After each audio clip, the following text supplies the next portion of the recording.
লক্ষ লক্ষ মানুষ সেখানে ভিড় জমিয়েছেন আজ বৃহস্পতিবার রাত থেকে। সে জায়গায় মোজাদ্দেদুজ্জামান রহমতুল্লাহের খলিফা মোজাদ্দেদুজ্জামান রহমতুল্লাহের ভক্ত মুরিদ ওলামায়ে দ্বীন যারা, তারা সেখান থেকে বার্তা দেবেন। কিসের? সেই বার্তা শুনতে যাবেন মানুষ। বড় জামাতে নামাজ পড়বে, রোজা অবস্থায় লক্ষ লক্ষ মানুষের সেখানে সমাগম হবে এবং সেখানে ইফতার হবে, দোয়া হবে। সেই সঙ্গে ফুরফুরা শরীফের জমিনে সেখানে একদিকে দাদা হুজুর কেবলা, 5 হুজুর কেবলা, ভাই সাহেবরা অনেকেই দুনিয়া ছেড়ে চলে গেছেন।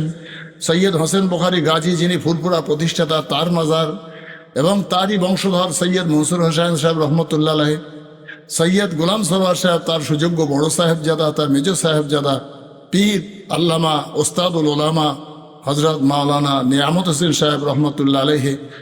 সেখানে আছেন মোস্তফা সাহেব, যাকে কালাখন্দকার হুজুর বলে মানুষ জানেন, 4 শহীদান হুজুরের